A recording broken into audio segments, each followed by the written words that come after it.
Can Okay, very good. All right. can we ask you here? You want to ask me a few questions? Yes, sir. Yes, sir. If it's Just possible, very sir. few. It's very few, sir. First, just Huh? Yeah, it's a church. if we can go inside or Here, it's better here, sir. It's okay to stand here?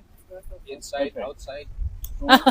It's up to you, sir. We don't want to be accused of obstructing the traffic. Yeah, it's better here, sir. It's okay. It's better here inside, sir. Thank you, sir. That's right. Okay, do you want to put this on? Yeah, here.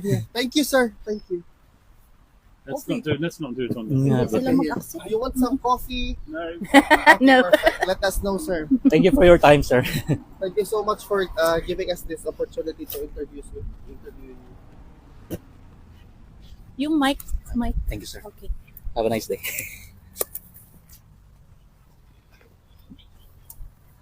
How are you, sir? Good morning. Okay, so what questions do you have for me today? How's PRRD right now? He's in very good spirits. Thank you, sir. And do you have first question? Sir, our first question, in relation to your statement before about accusations with respect to rejecting your proposals or whatnot, there has been a response that you were actually telling fake news because then they released a document with respect to your observations, sir. Do you have a comment in relation to that?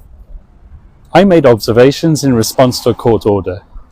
I did not file a specific request asking to limit the participation of victims. The victims have a right to make their observations, and they will make their observations. Now, I'm not going to engage in fantasy litigation on the sidelines with Attorney Joel Butuyan or anybody else. Thank you, sir. Thank you, sir. Attorney Kaufman, under the principle of residual obligation, is the Philippines still legally required to cooperate with the ICC? This is the core argument of those critical of Mr. Duterte. We'll be addressing that argument in the context of our jurisdictional challenge in due course. Thank you, sir. And also, has the defense faced any political pressure from Philippine authorities or foreign actors that could compromise the fairness of the case? I'm not aware of any pressure that's been placed on me or any members of my team. Lastly, sir, the arrest warrant was first marked secret, as later made public. Does the defense see this as a violation of Mr. Duterte's rights or due process? Applications for arrest warrants at the ICC are always made secretly and confidentially, otherwise it would frustrate the whole purpose of an arrest warrant. Only later on are they made public. Everything that has happened in this case has been done according to the books and according to law.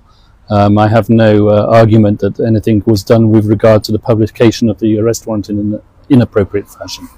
What I believe was inappropriate was the failure by the Philippines government to afford the former president his due rights under Philippines law and under the Philippines constitution. Sir, in relation to that, there are some certain public officials saying that it's already a done deal, saying that perhaps referring to the former president not being able to be brought back to the Philippines. What's your comment on that? Well, I don't know what done deal they're talking about. As far as I'm concerned, I'm going to do everything possible to get him back to the Philippines as soon as possible. Thank you so much for that, sir. Do you want to? Do you have a question, statement, sir, rather, to the Filipino people or those who are critical with respect to the process ongoing? With The only comment I have, once again, is that the former president knows that the vast majority of his supporters wish him to be out, wish him to be out as soon as possible. He sends his best wishes, and he's grateful for the support that he's been given.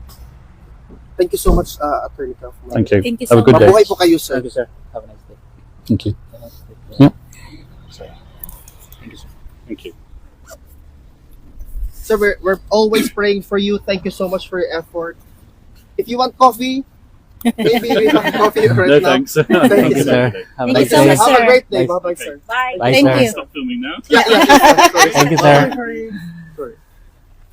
Sir, additional statement. Oh, ayan na! Ay, ito pala. Sorry. Live pala. Live pala. Live tayo, sir. Sige, hindi na ako mag-coffee. Ayan mga kababayan, narinig niyo po mismo kay attorney, sa lead counsel na si Attorney Kaufman na yung sinasabi nila na fake news daw siya, hindi po yung totoo. Hindi po siya nagpalabas ng official statement or request with regards sa mga pinagsasabi ng iba dyan. Ang sinabi niya lang po is observation, and those observation actually were referred to kasi nga isang process daw din po yon na finalo niya. So again, it remains a big fat lie yung mga sinasabi nila na mga naratibo na binibigay ngayon sa ating mainstream media na binabalita about rejection of certain judges about whatever proposal where there is none or there was none. Mga kababayan, irespeto po natin ang proseso na ngayon ay ina-undergo mismo, binibigyan talaga ng halaga at pansin ng lead counsel mismo ni former President Duterte. Also po, narinig po ninyo ang sinabi niya with regards to literal failure of the government to accord our former president the due process that should be given to every Filipino citizen. Again, it is high time for us Filipinos, especially malapit na po ang eleksyon ngayon, to have and to form informed decision para iboto po natin ang mga taong karapat-dapat na nasa Senado, karapat-dapat na mag-represent ng kanilang mga constituents, karapat-dapat na i-forward ang karapatan ng mga kababayan natin, lalong-lalo na yung nasa laylayan. Mga kababayan, isipin po talaga natin na isa lang ang ating kapangyarihan bilang ordinary citizen, and that is to vote in the upcoming election. Vote straight PDP, laban po tayo, at meron pong mga certain party list, particular PPP, Duterte Youth Party List, Gabay 139 Party List. Makinig po tayo kung ano ang nangyayari ngayon sa ating bayan. Tingnan niyo po kung ano ang ginawa sa ating former president. If they can do that to the former president, what can they do to an ordinary citizen like us? Maraming salamat po sa inyo. Makinig po tayo kung anong katotohanan, hindi po sa mga naratibo ng ibang tao. Maraming salamat po. Thank you, sir.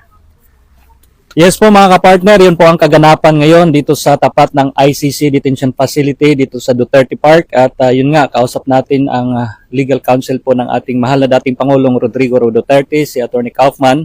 At yun ang sagot niya sa lahat ng mga tinatanong natin sa mga oras na ito.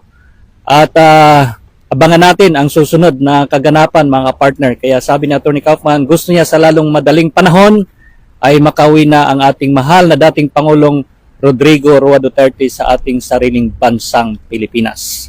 Wala dito sa The Hague, Netherlands, ito si Anton Cero, ang inyong Global Citizen Correspondent, SMNI News.